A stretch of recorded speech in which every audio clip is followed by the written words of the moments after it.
When did you last visit a hemophilia treatment center? A Hemophilia Treatment Center, or HTC, is a group of healthcare professionals that provide a comprehensive approach to your medical care through disease education and support programs for patients and families.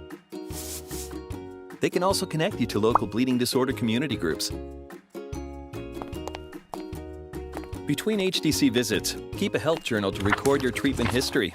Include details such as prophylactic and on-demand infusions, bleeding episodes and triggers, any days of school or work missed, and any questions you may have. Finally, if your medical insurance has changed, speak with your insurance company to ensure coverage before your visit.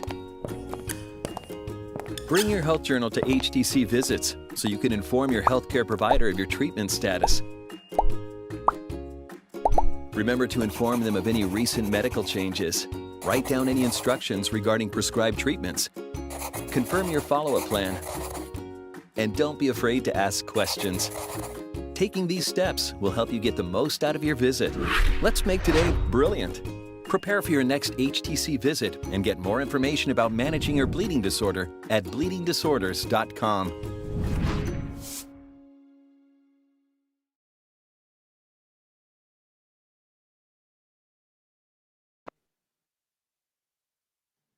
Hi, it's Jeremy Griffin, the Executive Director of the New York City Hemophilia Chapter, and welcome back to our next in the series of financial literacy. Again, this series was developed because we felt it was important to help the community out. Living with a chronic condition can be a tough thing all around. It can also be a very tough thing financially. So this series was developed specifically for that. Today, we have a great topic. We're talking about savings, whether it be for college, medical debt, all kinds of things with savings. We've got a wonderful presenter. Before we get to the presenter, I want to take a moment to thank our sponsors for this series.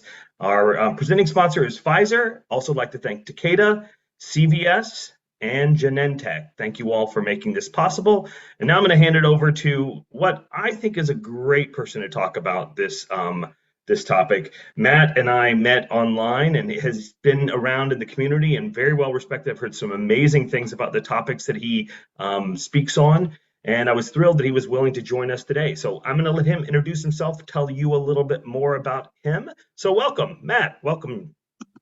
Hey, good afternoon. It's nice being with you, Jeremy. That was a very kind introduction. I appreciate that. Hopefully I live up to the hype with everybody. So this is great. Again, thank you. When I was introduced to Jeremy, I was quite excited, not knowing that he was the executive director of the New York City Hemophilia Foundation. So that's exciting. I have to be honest with you, and this is a little bit of a plug for the community. I actually have hemophilia myself. I have severe hemophilia B. And more or less, 47, almost 48-year-old guy that is just trying to figure out how to, make it through this community, and also not only the community, but just this interesting time, especially this topic, which I again think is just so darn timely when it comes to the financial world and what's really going on in that financial world. People are hearing about inflation. People are hearing about issues with, oh my goodness, am I going to be able to retire? The issue of savings, especially if I'm looking at college or if I got a mountain of medical debt. My goodness, I couldn't imagine anything probably more timely that we're experiencing right now. So I appreciate this opportunity. Thank you very much. Just a little background on me. I don't feel like I have to, go into too much detail, but just enough to say that I too am a financial professional, but licensed to be able to not only sell, of course, which is part of that, but mostly more because of the fact that tends to be a lot of financial illiteracy going on in the United States, not exactly knowing how money works. And one of my big missions is to make sure that not only to educate on it, but be crystal clear on really what's kind of going on, as opposed to some of the other things that you might be hearing in the news or other things like that. So this is, like I said, exciting. In addition to this, I actually happen to be a mental health professional as well. And so I tend to do and engage in a lot of in those communities. I'm a published author. I have a great deal of respect for understanding the genesis really of how we've gotten to this place within the hemophilia community in terms of their treatment that we're receiving and some of the promises that are coming out with these incredible new and amazing products that are just game changers and life changers. So I've written books about the hemophilia of the past and just other things that I'm hoping that we can pay our due respect for. We're truly standing on the shoulders of giants. But why don't we just go ahead and get started with this presentation? And again, my idea isn't to pontificate so much, but hopefully enough where we can feel like we're getting somewhere. So excited. Great. Thank you, Jeremy. And Jeremy, feel free to pop in, whatever I can do to, if there's a piece there that you might want to discuss more about, I'd love to be able to have that discussion. If anybody knows me well, I get tired of hearing my own voice. So, discussions are always good. But the idea here is, in fact, I got really excited when Jeremy was talking about the topic, is I love the topics of savings. Because number one is that there is kind of a science to it, but there's also an art to it. At the end of the day, it all has to do with education. Every last bit of it has to do with education. And so if we're going to take a deep dive into this, which isn't the intention, but within the amount of time that we have, I'd really like to see where we can go with the most essential things I'm big on supersonic stuff. So I'm big on the supersonic saber thing. Not only does it sound cool, but it also has a great rhythm and rhyme to it. So boom, here we go. Okay, this is the first thing to keep in mind, everybody. And again, I'm coming to you not only as a professional, but also trying to be able to get in your sneakers a little bit when it comes down to really what we're engaged in, what we're doing in the vein of financial principles. So I always like to start with the end in mind, or begin with the end in mind. There is a super cool quote that I've always loved from Stephen Covey. He is the author of some great business programs. And he has this great quote: to begin with the end in mind means to start with a clear understanding of your destination. It means to know where you're going so that you better understand where you are now, and so that the steps you take are always in the right direction. So what does that really mean? In other words, what do you want in the long term or the short term? Can be either way. And where are you right now? In other words, if you want to be able to get to your destination, what are you doing now in order to be able to start that journey or that process? And I assume I'm talking to many people with many different backgrounds. I think we all have the commonality, of course, the underlying thread of hemophilia. But when it comes down to it, is financially, we begin with the end in mind. For instance, if you're saving for an education, for instance, what would be probably the best things that we can do financially right now? Or if you're a parent trying to be able to start saving for a child going to college, if you're creating a college fund of some type, or if you have a mountain of medical debt or some medical debt that you'd like to pay off, where would you like to be? But what are the steps right now that can get us to where we eventually want to be, or what our goal is? So this is the first place I always talk to people, is at the beginning of every new venture. I really want people to think in their head, what does it take to be able to get there? And what am I doing right now to prepare for it? Okay, so think about that for a minute, and let's just kind of go on here. I would like to talk about just 3 principles in the amount of time that we have today. Okay, 3 quick principles. One, this is actually my favorite part, frankly, because compound interest is really cool. Okay, if you don't know much about it, I'm just going to give you, just a very basic idea of what that is. Second is a certain rule of 72. Okay, I'm going to talk to you a little bit more about that. And 3 is what it takes to eradicate, not just pacify or not just pat on the head, but how to eradicate debt. Okay, These are a few things based on science, based on true principles, and so don't worry about this. This has all been verified. Most of this information is not mine, but I want to start getting into it. Okay, I think I'm safe quoting Albert Einstein. Compound interest is the eighth wonder of the world. He who understands it earns it. He who doesn't pays it. Okay. I'm going to get into this because unfortunately, compound interest can be a miraculous, magical thing, or it can bury us. It goes both ways, unfortunately. So having that come from Albert Einstein, I think means something. Calling it the eighth wonder of the world. Why is that so? Well, let's get into it a little bit. Okay, so here's a couple of a little bit of information. Don't worry about all the graphics and graphs. We're not here to, overwhelm. But the idea here is this. Okay, say you have $500, all right, and you have a savings goal of some kind. Like I said, it can be anything that you want. It can be a trip, it can be a boat, it can be a home, it can be retirement. I mean, it can be college, it can be anything. Okay, so what happens? There's something called simple interest and compound interest. So let's think about this a minute. Got $500. We're going to open an account and we're going to slap $500 in there. Okay, well, if we put $500 religiously every month for the next 45 years, we're going to end up with a certain amount of money. In this case, $270,500. Okay, seems pretty simple, right? Not a bad amount of money after 45 years of saving. But what if you could get into a plan or something better than just having, in other words, what if we got it compounding? This is the magic of compound interest. Now, say for 45 years, the money starts compounding. It's just not, you're not just putting in money for the sake of putting in money, but say you're putting in something that starts to compound each month.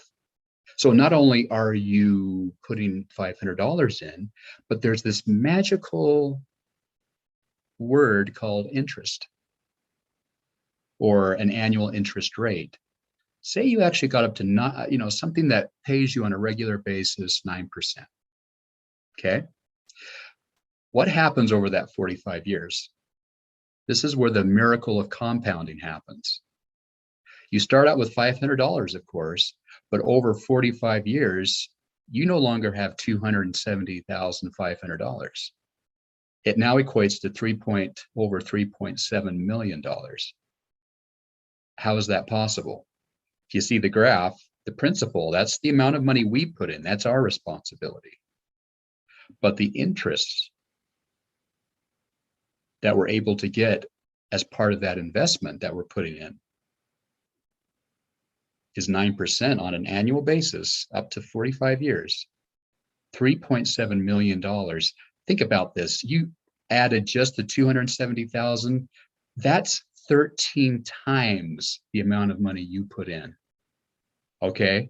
Now, how's that for something cool? Now, there's a little problem that I'll explain a little bit later about people not understanding this principle very much. Okay. But let me jump into this. Okay. The question is that does your rate of return matter? It does. In other words, interest. That interest rate matters a great deal.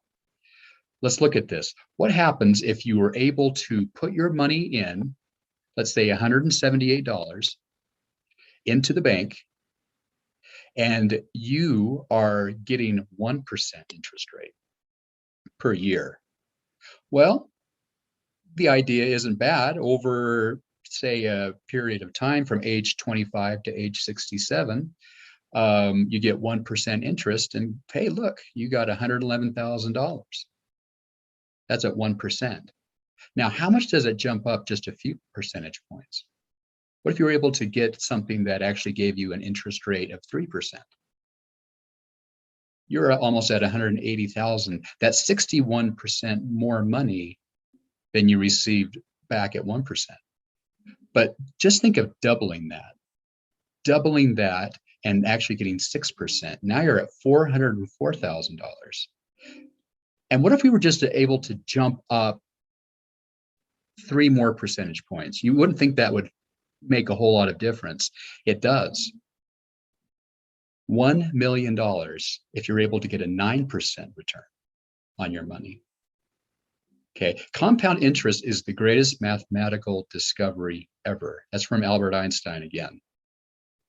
Now, once you see the difference, it's hard to imagine intentionally placing money at 3% or 1% or less.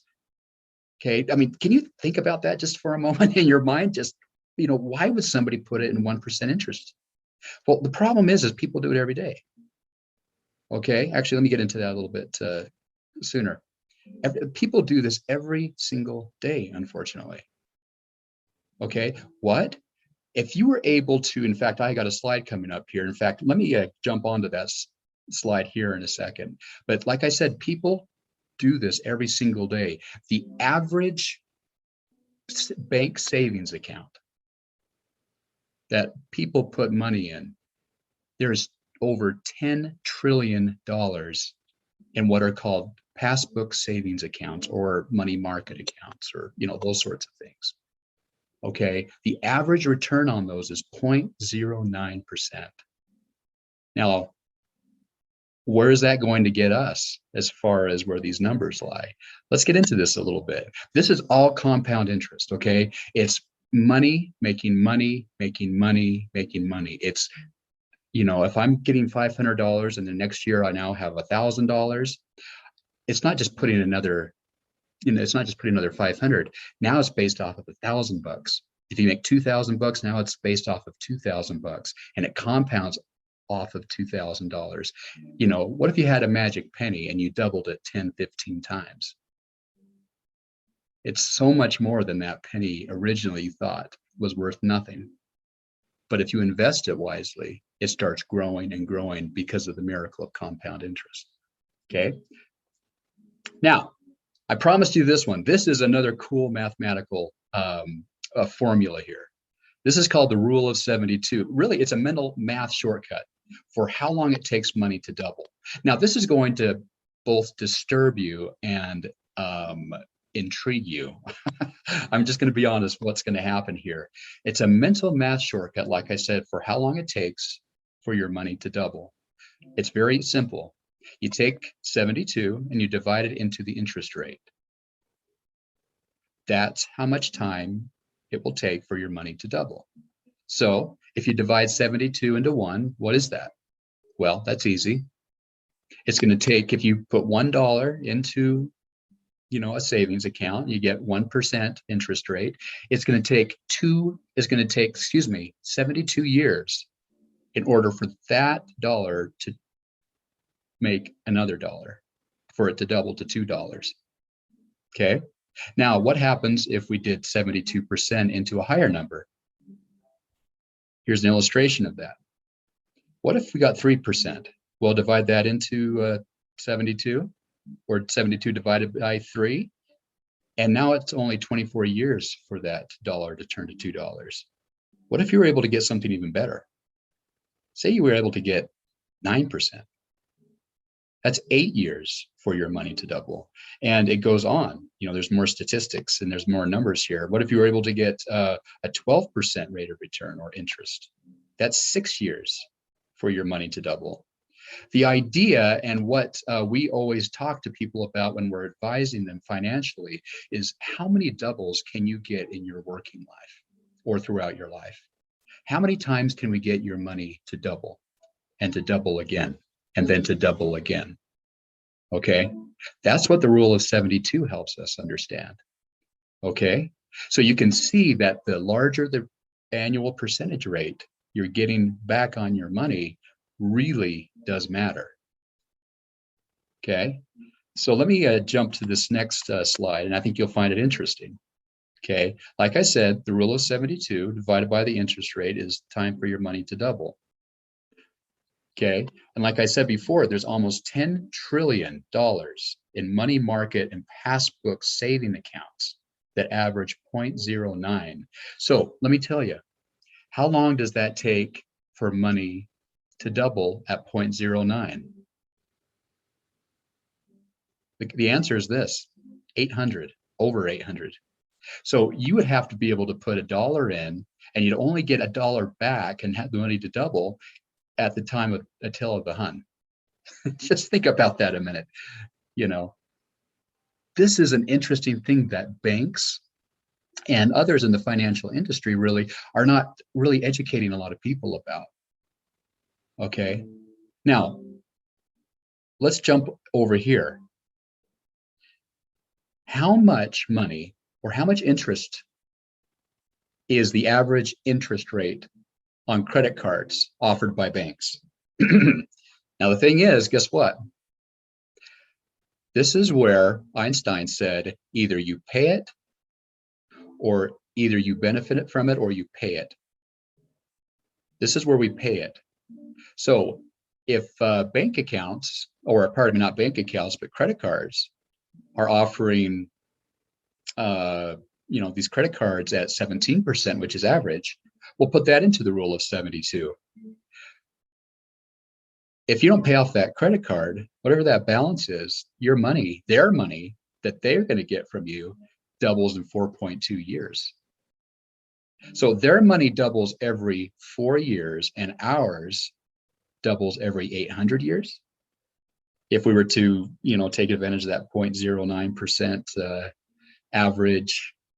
average rate, you kind of think about this and you're thinking, wow, that rule of 72 is pretty powerful, because if it works on banks, just by understanding this rule, you're able to see, hey, how much money is, a creditor or somebody else getting off of the fact that I have a fairly significant credit card balance. Okay, why, and what does all this have to do with savings? Okay, this is the fun part, is because you have to know and understand these principles in order to really understand what it means to start saving for something. Maybe it's not the greatest idea in the world to be able to just put it in the bank, because there's another issue out there that I'll get to later that also discusses the idea of inflation. Okay, again, this is to intrigue, as well as maybe give you pause just for a moment to be able to see, wow, what can I start doing in order to be able to kind of change some habits? And by the way, if you're thinking, boy, I'm an ignorant person, I didn't know any of this, well, step in line. Most people don't understand some of these things. But again, we have to understand and have clarity so we know what we're doing. And perhaps if we're looking to get, say, a credit card or something else like that, well, what are the interest rates? And I'd have to say that payday loans are another bit of a problem, because you just look at those interest rates, some are somewhere in the 24%, and their money is doubling about every 3 years. And so again, what might be something that may be an emergency that we really have to do, well, just know that it's okay to be able to do that, but hopefully there's a plan in place to be able to pay that back pretty quick. Because if not, then we're going to start seeing, unfortunately, compound interest start attacking us, as opposed to us benefiting from it. Okay, now the rule of 72, I want to make sure that you're also aware of this, is that it works other ways too. Okay, so let's give you this scenario here. This fun little cartoon character, she has $500,000 in her retirement account. Okay, she's 57 years old, and she wants her money to double to $1 million by retirement, which is about 10 years from now. Okay, if she wants to retire by the age of 67, well, so how many years is it needed that she needs to save in order for her to get to her $1 million? Okay, well, according to this, she needs to, in order for her to be able to do what she needs to do to retire with $1 million, she has 10 years that she wants to retire. What interest rate does she need in order for her money to compound and get to that $1 million? Well, we actually change it. 72 divided by 10 is what? 10 years, 7.2. So what's the percentage rate that she needs for her money to double and compound? She needs 7.2%. She needs to find something that will give her at least 7.2% of a return. So the rule of 72 actually works that way as well. Isn't this kind of cool, kind of how the math works? So all of a sudden, you're just not just hoping for, and sometimes we can't predict if we're going to get that 7.2, but, working with professionals can actually help you see different products that have historical types of returns that can hopefully get close to some of those things. Although, unfortunately, we can't always see the future, but we can, definitely see if we can get somebody on the right plan in a better amount of time. So that being said, these are the different ways things work. Now, by the way, another thing is that the rule of 72 actually works with inflation. Have you noticed that the amount of inflation is going up? If you're not sure what inflation is, it's kind of the tax of time, meaning that if you notice that, like movie tickets, remember the days when you can get into a movie for $4 or $5? Well, nowadays it's like 10 or 11 bucks to be able to get in. Okay, so what we do is we divide 72 into the average inflation rate. Okay, now average inflation over the last 100 years has been 2.8%. So 2.8, 72 divided by 2.8% equals 25.7 years. So 25.7 years, it's the years until the cost of goods double, like plane tickets, like groceries, like movie tickets, those sorts of things. Okay. Now, unfortunately, we're seeing a huge amount of inflation right now. Okay, 8, 9%. Do the math of the rule of 72. It gets kind of scary about how soon it will be for some of the prices that we're used to at a certain rate are going to double over time. So it's a good predictor to be able to see what's happening and kind of having a game plan and working with a professional to know what to expect and how we can be able to maneuver those waters.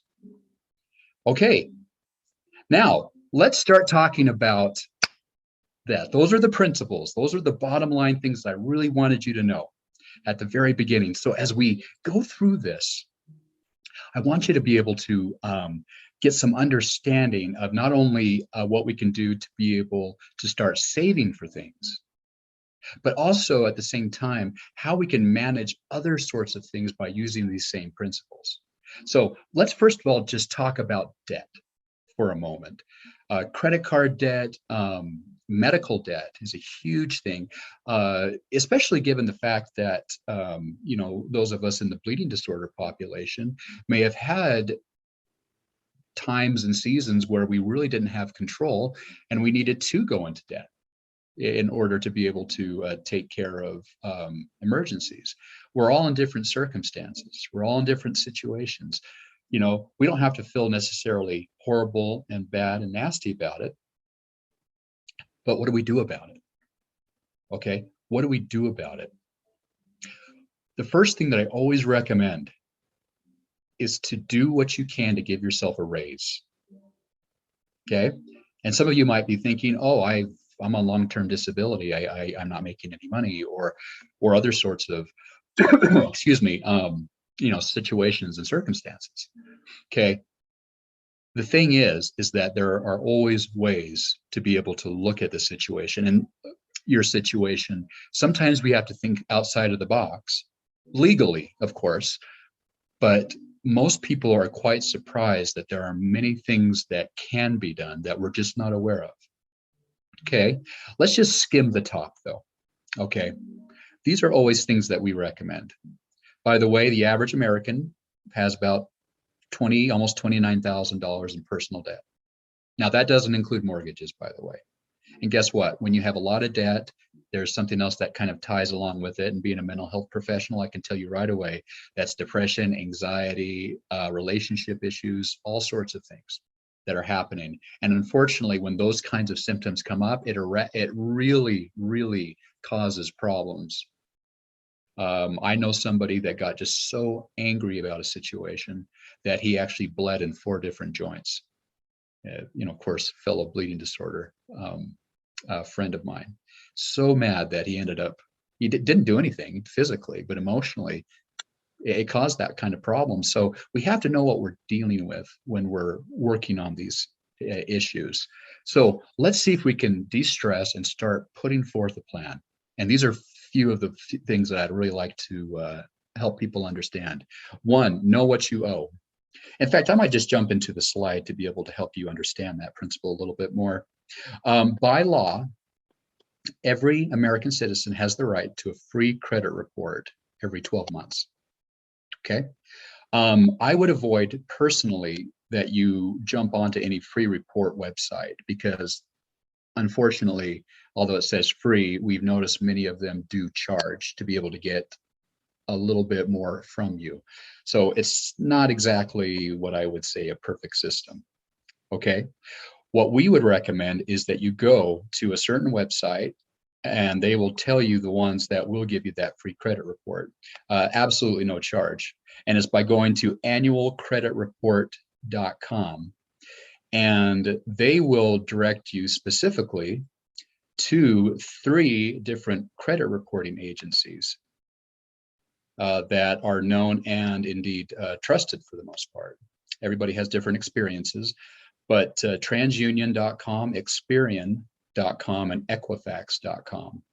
Okay, so always checking these websites of these credit reporting agencies will not only help you understand what you owe, you might be surprised about something on there that shouldn't be in there.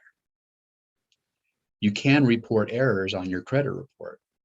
There are places, if you look for the word dispute, you can click on that and it'll take you through ways to be able to do that. If you're not sure exactly what to do, again, a financial professional can help you be able to navigate, or even people that represent these different credit report agencies will be able to also help. But there's always ways to look at this thing.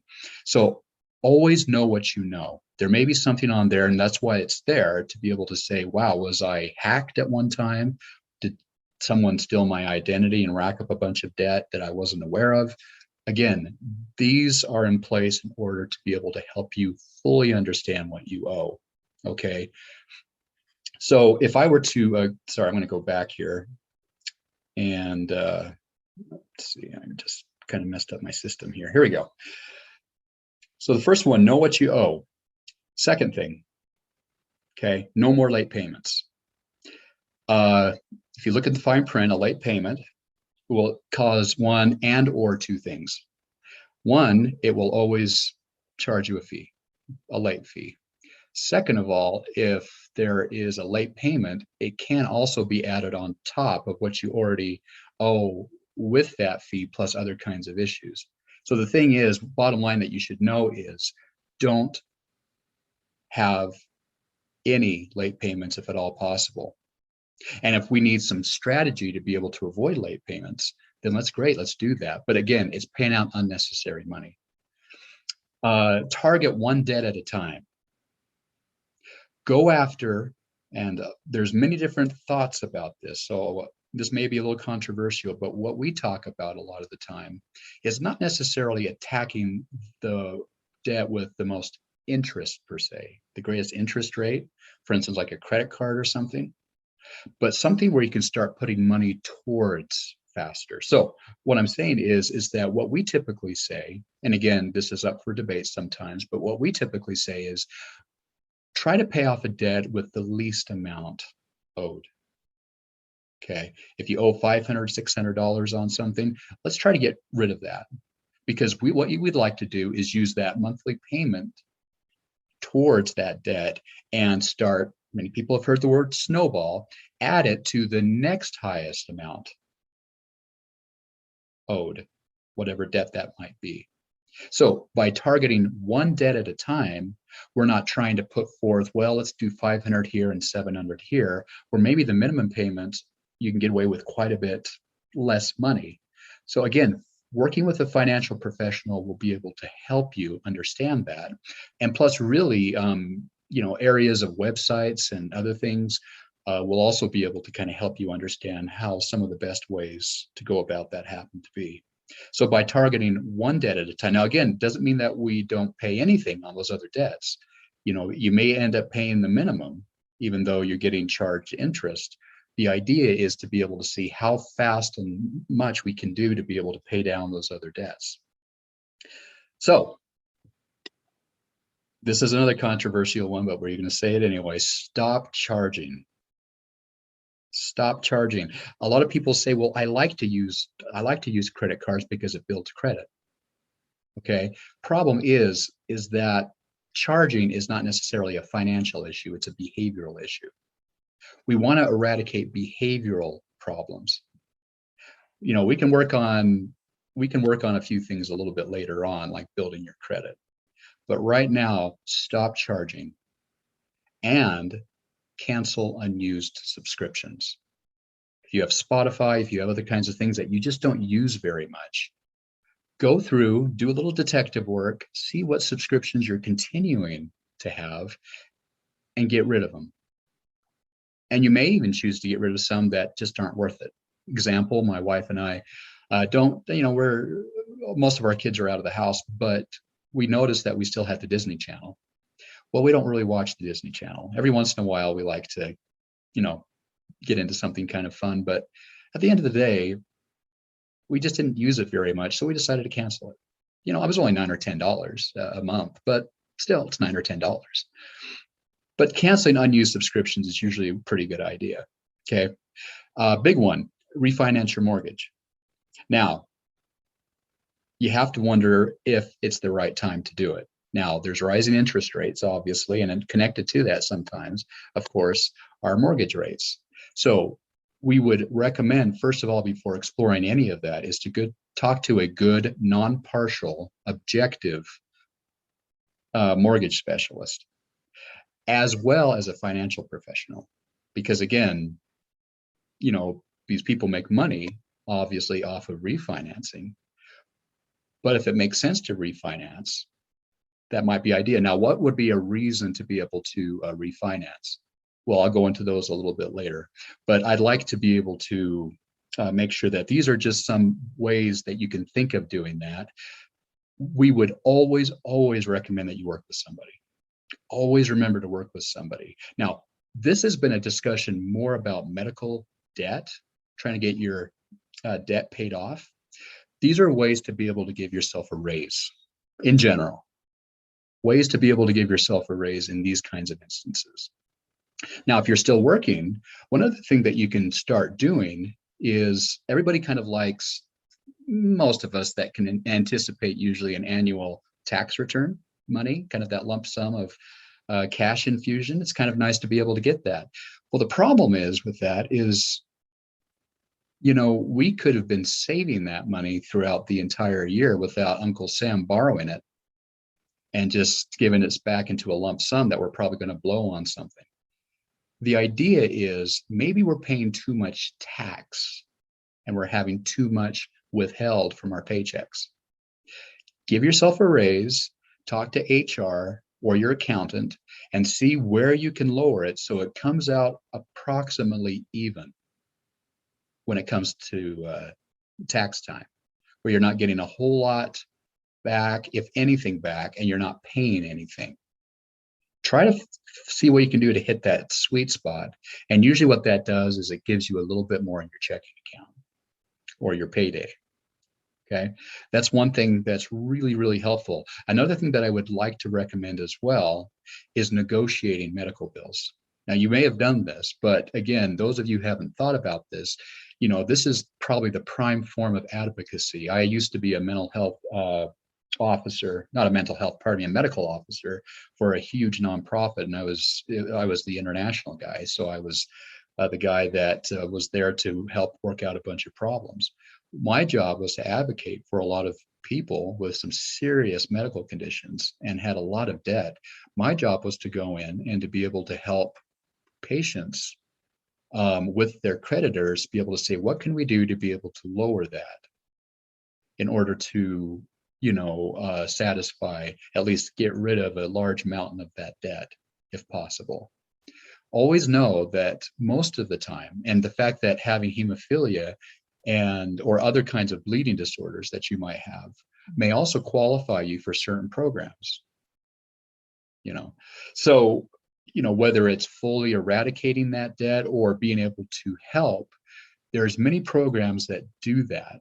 It's always good to be able to touch base potentially with your hemophilia chapter, or potentially other like entities.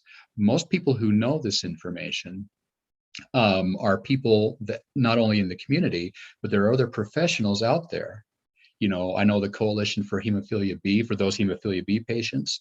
I know that the HFA, and there's a number of other places that keep a really good. PSI is another one. There's a bunch of different entities out there that have their ear to the ground as far as what is available to help patients with these kinds of issues.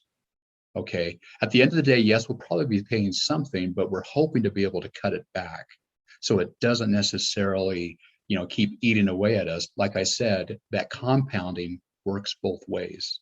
We don't want this to continue to compound, or we'll never be able to pay it off. And talking to possibly an attorney to see, frankly, if there is bankruptcy protection laws. That's not our always go-to place. But again, we just want to make sure that we all know the options, at least to the point where we can make solid and good decisions. Never try and make a decision by yourself.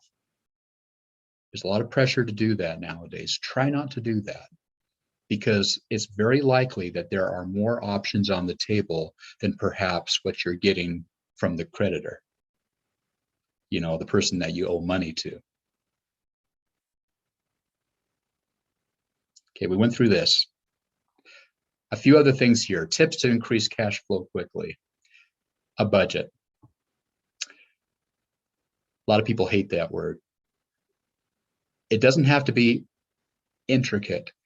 What we want to do is we weigh income versus expenses, needs versus wants. Try and stick to and create a budget. Develop a written game plan. A financial professional can help you. And by the way, there are financial professionals out there that don't charge anything. I'm being honest. They don't charge anything. Shave spending on car and home insurance. Okay. Health insurance, be careful, especially in this audience that I'm speaking to. But consider higher deductibles on home and auto policies to lower premiums, if possible. Again, you want to look through that just in general with a financial professional so they understand your specific situation. Reposition your savings. Move money sitting in low interest savings accounts, like we talked about, to accounts that offer higher interest earning potential. Okay, we don't want just a few bucks. We want to turn on the money-making machine, and we want to be able to start putting that supersonic engine on that machine so it starts allowing compound interest to be able to really work for you and getting much higher rates of return. Let's see what we can do to reposition your savings account. And if you can, this is what we talk about with mortgage. Sometimes we need to refinance, or sometimes we don't need to refinance at all. But if we have more than 20% of equity in the home's value, we can refinance it so it doesn't have that PMI insurance. It's called private mortgage insurance. It's an unnecessary expense if you're above a certain rate. You can actually lower your mortgage payment. And again, we would talk specifically and have you talk to either a financial professional or whoever is carrying and servicing your mortgage. So with all of these different ideas here, I'd like to be able to, again, end with just a couple of ideas. I want to make sure that I keep to my time limit. I hope, number one, that the idea of compound interest, the idea of the rule of 72 also helps with your college plans. Find a professional, do some research, don't do it alone, and see what you can do to get your money working for you. So you can put that money to work in order for you to be able to, get into the college that you want, to be able to have that nest egg of money so that you can put towards college. Another part of that is scholarships. The fact that you have a bleeding disorder or you have a family member that has a bleeding disorder, it qualifies. Take advantage of that. See what you could do to be able to get some money from there. But the big thing is, what do you have control over? The control is where you can put your money with a savings interest account that will give you much more than what the bank offers. We want that money to double quickly. And I think I would just end with this last thought, if that's okay. Always think outside of the box. I think we'll find that as we do so, and we think outside of that box, a whole new vision of opportunities are out there in order for us to be able to latch onto. So with that being said, I would like to introduce myself. I'm Matt Barkdull. I'm not really trying to promote myself, but the thing is that having hemophilia and understanding the community, I offer my services at no charge whatsoever. Because frankly, this is a population I care about. So if you feel like you would like somebody to run by, again, if you already have a financial professional, that's wonderful. Please take advantage of them. If there's other things that you need or just have questions on, I would welcome you to contact me by any of these methods that are shown here. But there are some amazing ways that you can allow that savings that you're trying to put forth to not only pay off medical debt, but also other kinds of issues that you might be facing now or in the future, or for retirement, whatever that looks like in your situation. It can be done. There are more things that you can do than you possibly can realize. I'm one of those examples of that. That's another story, but maybe in the future we can talk about some of the magic that happens as we know more about what really makes and helps us in our financial situations. So, Jeremy, this has been a lot of fun. Thank you so much. That was really, really great. I really appreciate your time today. Let me pop back in here with you. Can you stop sharing your screen Absolutely. for a second? Let's do it. And I will pop back in here with you. Let's see, add pen and pin you here. We can chat for a second. Good. Well, that was awesome. Thank you so much, Matt, for doing that. I really appreciate it. I had a person submit a question earlier, and I wanted to just ask you. It says here, what age should someone start saving? Yesterday. Okay. Okay, I'm going to be serious. I'm going to be serious now. Okay. In the perfect world, we have a principle in the business that I contract with my organization. We've developed this. It's called the $1 Million Baby. Okay. The thing is that we have a formula in order to be able to have your baby become a millionaire at the age of retirement. Okay, it's called the $1 Million Baby. So the principle about this is that we would recommend people starting to save at any point along the way. If you're in your 50s or your 60s and you feel like those times have passed, it hasn't. It hasn't been passed, because even though we may have fixed income or other things, it's amazing what we can still do. So to answer that question, I would just say absolutely immediately. If you say I only have $20 to put in, fine. If you have $5, fine. The thing is, getting in the practice of saving is more important, but not just saving into anything. Saving into something that will actually compound and allow you to be able to take full advantage of what these scientific principles talk about. Does that help? Great. No, that's huge. Here's another question. Folks asked: emergency funds. They don't have one at all. Should they have an emergency fund, and if so, what's a standard that they should consider? Yes, the idea, absolutely. Emergency fund is absolutely essential, because if we do have a retirement account, say, and something happens, we're going to be tempted to take a hit in our retirement, for instance, if that's really the only place that we can think of, and we might get hit with a huge fine, a huge tax hit, and everything, all for an emergency. If you don't have one, there are some really nice strategies to be able to help develop one, but there is a rule of thumb. The rule of thumb is basically this: if you are the only bread earner in your family, say you're single or you're really the only person who can work, the idea is to have 6 months of basic living expenses. Don't worry about factoring in trips. Don't, even if there's an emergency, you're not going on trips. What can you do to be able to keep food on the table and to be able to pay your utility, rent, mortgage, the basic bills to be able to get by? You want 6 months of those expenses. If there are two earners in the home that are bringing in regular income, then you're better off between 3 and 4 months. Because if one person isn't able to work, and there was an emergency or something like that, the other person can kind of take over. So, the hit isn't quite as intensive. If you own your own business, the idea is definitely have 6 months worth of living expenses. Why? It's because you don't know exactly when we might start taking hits for some reason in your business. So as far as a rule of thumb, those are usually the guidelines that we like to follow.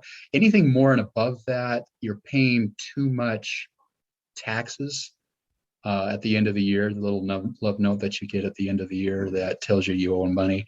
We, we want to reduce your taxes as much as possible because anything that's sitting in a liquid account, that's meant to be a liquid account.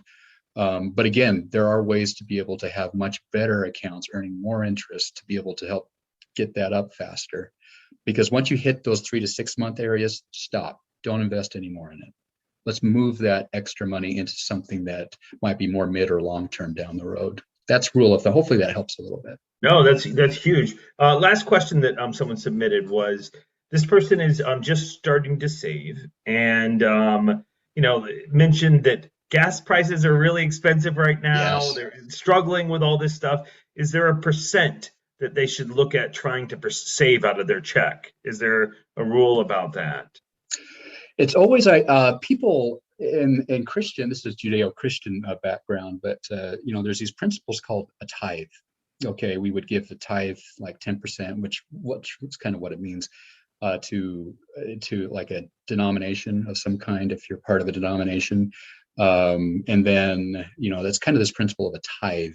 A lot of people like to do that when it comes to saving. They actually like the idea of, hey, let's pay me first, 10% maybe, and pay 10% to something else.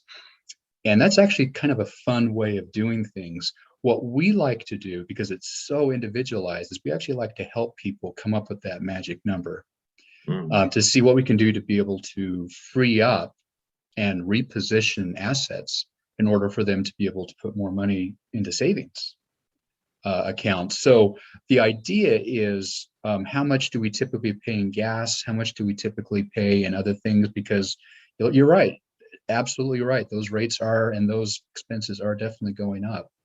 But what can we do to be able to ensure that regardless of that we're continuing to save?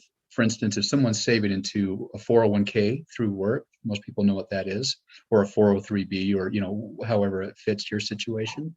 Allow the employer as much as you can to be able to put in the top amount that they're willing to put in. That's free money to be able to take advantage of. If you don't have that, then we actually can help people do their own personal 401k. It's called an IRA, but we can do that on an individual basis too and help them be able to put money into something like that.